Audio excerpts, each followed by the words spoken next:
नमस्कार मित्रों, मैं हूं डॉक्टर हरिनिवास। चैनल है संस्कृत साहित्य एवं संस्कृति। आप आनंद ले रहे हैं भक्तों की कथाओं का। इसमें हमने ये निर्णय किया है कि कुछ श्रेष्ठ कथाएं आपको सुनाएंगे जो हमारे जीवन में परिवर्तन ला दें या जिनको सुन करके हमें आत्मिक शांति की अनुभूति हो। इसका आधार बनाया है हमने गोस्वामी तुलसीदास जी ने जो नवधा भक्ति कही है उसको, और इस समय दूसरी रति मम कथा प्रसंगा चल रहा है। आज इसमें हम महात्मा जड़ भरत की कथा सुनेंगे।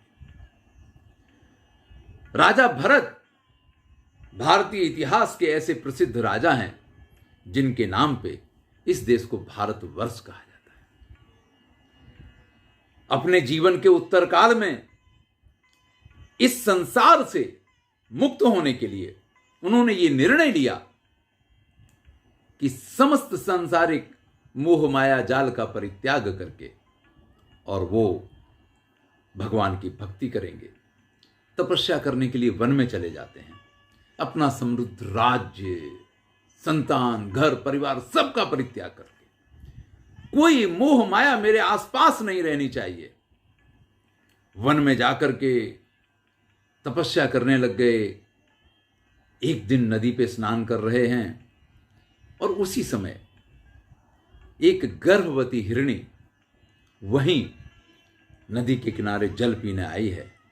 तभी जोरदार गर्जना एक सिंह करता है और उस गर्जना से घबरा के वो हिरणी उस जल के ऊपर से इस प्रकार से छलांग मारती है कि उसका गर्भस्थ जो शिशु है वो वहीं गर्भपात हो जाता है, वो वहीं गिर जाता है। उस नवजात हिरण के बच्चे को गिरा हुआ देख करके संत हृदय नवनीत समाना, कहा कबिन पर कहा न जाना, निज परिताप द्रवहि नवनीता, और पर दुख द्रवहि ते संत पुनीता।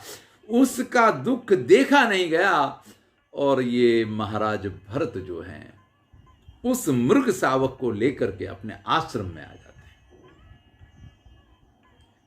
उस मृगी की तो मृत्यु हो गई, सिंह के आक्रमण में वो मारी गई, लेकिन उस मृग शावक को इन्होंने धीरे धीरे बड़ा करना शुरू किया है।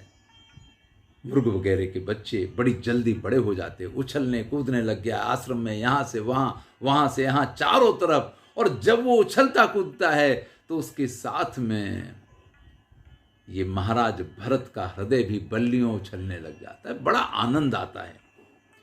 धीरे धीरे समस्त राज्य, समस्त घर, संतान, पुत्र पौत्रादि का मोह छोड़ करके जो वन में आए थे, वो महाराज भरत इस मृग शावक के मोह में ऐसे बंधते चले गए कि उसके लिए ये इंतजाम करना है, उसके लिए ये इंतजाम करना है, उस पर कोई आक्रमण ना कर दे, उस पर कोई ये ना कर दे, और तरह तरह की चिंता उसके विषय में वन में रहने लग गई है। और तभी एक दिन ऐसा आता है कि महाराज भरत की मृत्यु का समय आ जाता है। अंतमति सोगति, ये जो हमारे यहाँ का सिद्धांत है, उस सिद्धांत के अनुसार मरने के समय महाराज भरत के मन में एक ही बात चल रही थी, मेरे उस मृग शावक का क्या होगा, और अगले जन्म में एक मृग के रूप में उनका जन्म होता है। ओहो हो, ये क्या हो गया। राजा भरत जब मृग के रूप में जन्म लेते हैं तब इनको एहसास होता है कि ये तो मैंने क्या कर दिया। और फिर इस जन्म में जहां भी प्रभु की कथा चल रही हो, जहां भी प्रभु की चर्चा चल रही हो, बस वहां जाकर के बैठ जाते हैं। ये जंगल में नहीं रहते हैं, ये लोगों के बीच में रहना पसंद करते हैं। लोग इन्हें मारें, लोग इन्हें दुत्कारें, कुछ भी करें, लेकिन ये कहीं भी जहां प्रभु की कथा चल रही हो वहां जाकर के बैठ जाते हैं। और जब तक वो कथा चलती रहे तब तक वहीं बैठे रहते हैं और संपूर्ण कथा का श्रवण करते हैं। ये शरीर से तो मृग थे, लेकिन आत्मा से वही शुद्ध बुद्ध महाराज भरत, जिन्हें अपने जीवन में मुक्ति चाहिए थी। प्रभु की कथा का ऐसा प्रताप हुआ कि इस बार जब मृग योनि में से इनकी मृत्यु हुई तो एक ब्राह्मण के घर में इनका जन्म होता है। जो पूर्व जन्म का इनका नाम था भरत, संयोग बस उसी नाम से यहां भी इनका नामाभिधान हुआ। लेकिन इस बार तो इन्होंने ये निर्णय किया है, अब मैं ऐसी किसी मोह माया में फंसने वाला नहीं हूं। पिता ने यज्ञोपवीत संस्कार करवाया। पिता ने चाहा कि बालक वेद पाठ करने लग जाए, बालक पढ़ने चला जाए, लेकिन बालक ने तो ये निर्णय कर लिया है कि भैया पढ़ेंगे लिखेंगे तो फिर आगे की प्रक्रिया और फिर आगे की प्रक्रिया, मैं ऐसे इस संसार के माया जाल में फंसता चला जाऊंगा, मुझे कुछ करना ही नहीं है। और इस निर्णय के साथ में उन्होंने ना तो वेदों का अध्ययन किया, ना कर्म कांड सीखा। एक ब्राह्मण के घर के जितने कर्म हैं उनमें से किसी भी कर्म में उन्होंने अपनी रुचि नहीं दिखाई। पिता की मृत्यु हो गई, माता भी अपने पति के साथ में उनके मार्ग का अनुगमन करती है, और सौतेली माता जिसके कुछ बच्चे थे उन्हीं बच्चों के साथ में इनका भी भरण पोषण शुरू होता है।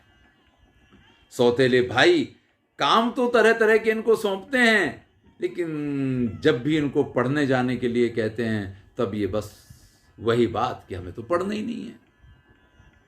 सब समझने लग गए कि ये तो बिल्कुल ही मूर्ख बुद्धि, जड़ बुद्धि, इसलिए इनका नाम जड़ भरत पड़ गया। सब इनको जड़ भरत कहने लग गए। हमारे यहाँ कई बार इस प्रकार के कुछ लोग होते हैं जिनका व्यवहार बिल्कुल जड़ता का होता है। हम उन्हें पागल समझते हैं, हम उनको नकामा समझते हैं, हम उनको नाकारा समझते हैं, हम उनको बेवकूफ़ समझते हैं, हम बहुत कुछ समझते हैं, पर पता नहीं वो क्या होते हैं। यही जड़ भरत की कथा है। इन्होंने खुद को जड़ बना के रख दिया। जब भाइयों ने देखा कि ये तो किसी तरीके से पढ़ने वाले नहीं हैं, तो उन्होंने वो प्रयास बंद कर दिया। वैसे भी सौतेले भाई थे, और इनको कह दिया कि तुम्हें जो करना जैसे करना तुम्हारी मर्जी, तुम जानो तुम्हारा काम जाने, ना हमारे ऊपर तुम्हारी जवाबदारी, ना तुम्हारे ऊपर हमारी जवाबदारी। भैया यही तो चाहिए था जड़ भरत को। और उनको चाहिए क्या था? अपने जहां जो कुछ बेगारी मिल जाए, जो कुछ मिल जाए, जैसा खाना मिल जाए वो खा लेते हैं, कुछ कर लेते हैं, कोई कुछ खाना दे देता है, बस पहनने के लिए ना तो कपड़ों का ध्यान है, ना उनको अपने शारीरिक सौष्ठव का ध्यान है, ना उन्हें किसी चीज की चिंता है। एक कमर पे कपड़ा लपटा रहे, इतना पर्याप्त है। बस एक ही बात कि कब इस जन्म में से छुटकारा मिले, और जब इस जन्म में से छूटूं तो मेरा ध्यान उसी प्रभु में लगा रहे। एक ही बात मन में, और इसके साथ में वो अपनी ही मस्ती में मस्त रहा करते हैं। बड़े भाइयों को लगा कि ये तो भाई बड़ा गड़बड़ वाली बात है।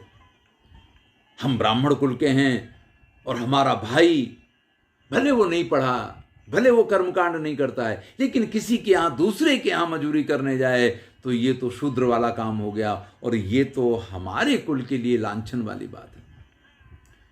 फिर इनको लेके आ गए घर पे और इनसे कहा कि देखो भाई, तुम किसी के यहाँ काम करते हो, इससे अच्छा अपने खेतों में काम करो, अपने खेतों पे रहा करो, वहीं रहो, हम आपके 2 समय का भोजन आपको पहुंचा दिया करेंगे। जड़ भरत को और क्या चाहिए था?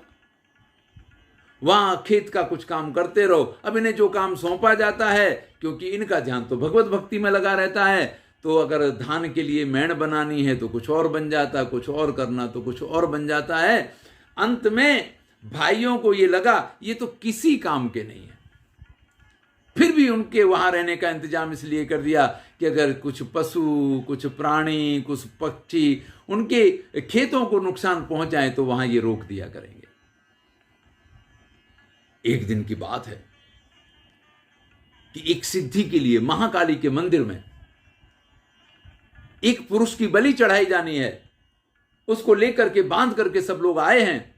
अंत में जब उसको स्नान वगैरह करवा के शुद्ध करके और माला वगैरह पहना करके लेकर के जाया जाता, तभी वो सबके बीच में से झटका मार के वहां से भाग जाता है। अब बलि की सारी तैयारियां हो गई हैं और जिसको बलि के लिए लेके आए थे वो व्यक्ति ही वहां से भाग गया है। ऐसे में ये लोग किसी ऐसे व्यक्ति की खोज में निकले कि जिसकी बलि दी जा सके। खेत में जड़ भरत एक पैर पे खड़े होकर के अपनी तपस्या भी कर रहे हैं और वहां कोई पशु वगैरह ना आए, इसका भी ध्यान रख रहे हैं। ऐसे में इन लोगों ने देखा कि यार ये व्यक्ति बिल्कुल परफेक्ट है, सर्वांग सौष्ठववान है। क्योंकि जब व्यक्ति जड़ हो जाता है ना, तो थोड़ा सा भी कुछ खाएगा ना तो भी उसका शरीर तो स्वस्थ बना रहता है, क्योंकि न तो उसको किसी चीज का अच्छा लगता है ना किसी चीज का खराब लगता है। और हमारे शरीर को बहुत अधिक भोजन की आवश्यकता नहीं होती स्वस्थ रहने के लिए। हाँ, पर्याप्त भोजन चाहिए, और इतना तो घर वाले देते ही थे, जो दे दिया अच्छा बुरा सब चल जाता है इनके लिए। तो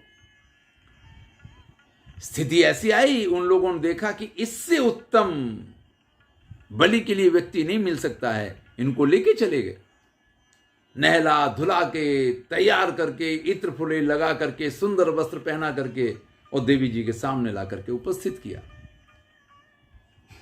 मंत्रों का पाठ हुआ है, खड्ग को अभिमंत्रित किया गया है, और उस खड्ग से जैसे ही इनकी बलि चढ़ाने का नंबर आया, स्वयं मां भद्रकाली प्रकट हो गई हैं। मूर्ति टूट गई है और उस मूर्ति में से भद्रकाली प्रकट हुई है।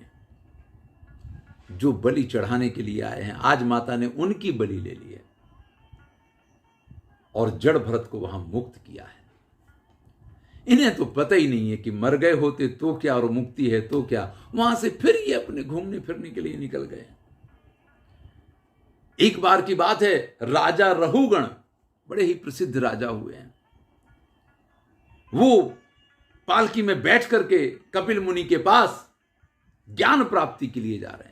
देखिए, ये बड़ी विडंबना होती है हमारे यहां। हम जाते हैं किसी ऐसे कार्य के लिए, और हमारे जो लक्षण होते हैं, हमारे जो क्रियाकलाप होते हैं, वो बड़े अशुभ होते हैं। ये राजा पालकी पे बैठ करके और ज्ञान प्राप्ति के लिए जा रहे हैं। पालकी में एक कहार जो था वो बीमार पड़ गया है। अब बाकी लोग पालकी लेके चलें कैसे? तुमने देखा ये बड़ा हृष्ट-पुष्ट तंदुरुस्त जैसा व्यक्ति है, तो पालकी में चलने वाले और लोग इसको पकड़ के ले गए कि भैया इस बंदे को पकड़ लो, ये अच्छी तरीके से अपने साथ चलेगा, भजन उठाने में इसको कोई दिक्कत भी नहीं होगी। लगा लिया पालकी में।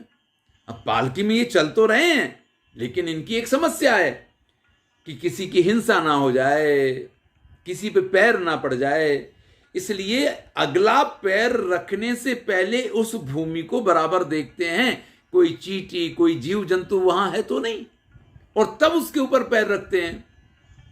अब पालकी वालों को तो इससे कोई लेना देना नहीं, वो तो अपनी गति से चलते हैं।